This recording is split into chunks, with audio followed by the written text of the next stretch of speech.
জনজাতিকৰণ বিচাৰি হাতাচুৰ প্ৰতিবাদ যোৰহাটৰ মৰিয়নিত জনজাতিকৰণৰ দাবীত ওলাই আহিল বহু লোক পুখুৰীয়াৰ পৰা জোৰ লৈ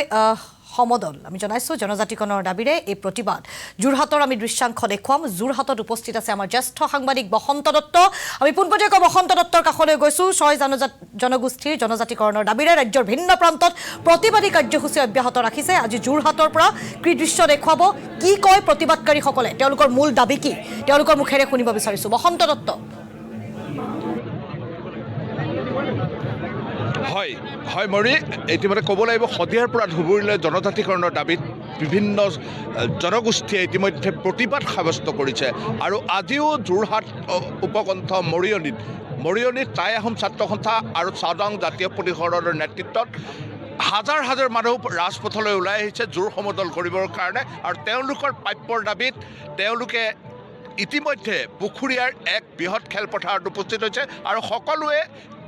প্ৰতিগৰাকী প্ৰতিবাদকাৰীৰ মুখে মুখে জনজাতিকৰণৰ দাবী উত্থাপিত হৈছে মই মোৰ সতীৰ্থক দেখুৱাবলৈ অনুৰোধ কৰিছোঁ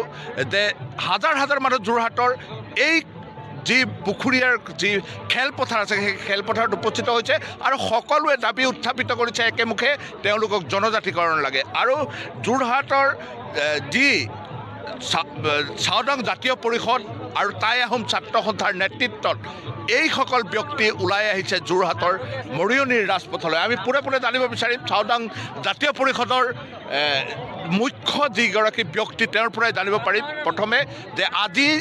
মৰিয়নিত আপোনালোক উপস্থিত হৈছে আৰু হাজাৰ হাজাৰ মানুহৰ এই পুখুৰীয়াৰ খেলপথাৰত উপস্থিত হৈছে আপোনালোকৰ মূল দাবী কি মূল দাবী আচল কথা কি আজি আমাৰ আহোমৰ যিবিলাক কেইবাটাও সংগঠনে আজি জোৰ সমদল আজি প্ৰতিবাদত ওলোৱা হৈছে যিটো প্ৰতিবাদ আমি কৰিছোঁ সেইটো হ'ল আমাৰ জনজাতি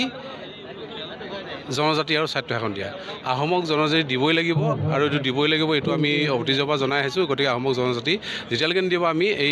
এই দাবী আমি ক্ষান্ত নাথাকোঁ এইটোৱে আজি হাজাৰ হাজাৰ জনতা ওলাই আহিছে এই ৰাজপথলৈ আপোনালোকে জোৰ সমদল কৰিব কি ক'ব নাই এইটো হ'ল কি আমাৰ এটা আৱেগ আছে যে আমাক জনজাতি দিবই লাগিব আহোমক জনজাতি যেতিয়ালৈকে নিদিব তেতিয়ালৈকে আমি বিভিন্ন প্ৰকাৰে আমি আন্দোলন কাৰ্যসূচী লৈ থাকিম হয় আমি টাই আহোম ছাত্ৰ সন্থাৰ যি নেতৃবৰ্গ আছে তেওঁলোকৰ কাষলৈ যাবলৈ বিচাৰিছোঁ কি ক'ব পোনে আপোনালোকে কৈছোঁ যে আজি হাজাৰ হাজাৰ মানুহ গোট খাইছে সদিয়াৰ পৰা ধুবুৰীলৈ ইতিমধ্যে প্ৰতিবাদ সাব্যস্ত কৰিছে সকলোৱে জনজাতিকৰণৰ দাবীত আৰু প্ৰতিবাৰ নিৰ্বাচনৰ প্ৰাক মুহূৰ্তত দেখা যায় যে এনেদৰে জনজাতিকৰণৰ দাবীত প্ৰতিবাদ হয় কিন্তু তাৰ পাছত সকলো সকলো নিষ্পভ হৈ পৰে কি ক'ব আজি মৰিয়নিত আমি সদৌ টাই আহোম ছাত্ৰ সন্থাৰ লগতে চাওদাং জাতীয় পৰিষদ আৰু আহোমৰ বিভিন্ন জাতীয় জনগোষ্ঠীয় সংগঠনৰ নেতৃত্বত আমি জোৰ সমদল উলিয়াইছোঁ আৰু জোৰ সমদলৰ মূল লক্ষ্য হৈছে যে আমাৰ টাই আহোমসকলকে ধৰি 6 জনগোষ্ঠীৰ জনজাতিকৰণ কৰা আৰু এই জনজাতিকৰণ আমি এইকাৰণে বিচাৰিছোঁ যে অসম আৰু অসমীয়া আজিৰ অস্তিত্ব সংকটত আৰু অসম যদি বাচিবলৈ হয় তেতিয়াহ'লে 6 জনগোষ্ঠী জনজাতিকৰণ কৰিব লাগিব আমি সদিয়াৰ পৰা আমি সকলো জিলাতে লখিমপুৰ ধেমাজি আমি কেন্দ্ৰীয় নেতৃত্বত আমি যি জোৰ সমদল বা আন্দোলন কাৰ্যসূচী লৈ আছোঁ আজি এইকাৰণে লৈ আছোঁ যে 25 তাৰিখে যিখন প্ৰতিবেদন দিব সেই প্ৰতিবেদনখন আমাৰ বোধগম্য হ'ব লাগিব যিখন আমাৰ RGI সকলো ফালৰ পৰা আমাক পাছ হৈ পানী আমাৰ লোকসভাত এখন উত্থাপন হৈছিলে তাৰ পাছৰ পৰা এই প্ৰতিবেদনখন হ'ব লাগিব এইকাৰণে আমি জোৰদাৰ আন্দোলন কৰিছোঁ এইটো কথা নহয় যে আমাক 26 ইলেকশ্যনৰ কাৰণে আমি আজি আন্দোলন কৰিছোঁ এইটো কথা নহয় এই আন্দোলন হৈছে অসমীয়া জাতিক বচোৱা আৰু এই আন্দোলন অকল মাত্ৰ ৰাজনৈতিক আন্দোলন নহয় কোনো ৰাজনৈতিক দলৰ বিৰুদ্ধে আন্দোলন নহয় অসমীয়া যেতিয়া জাতি বাচিব লাগিব 6 জনগোষ্ঠী জনজাতি হ'বই লাগিব যদি অসমত অসমীয়া জাতিয়ে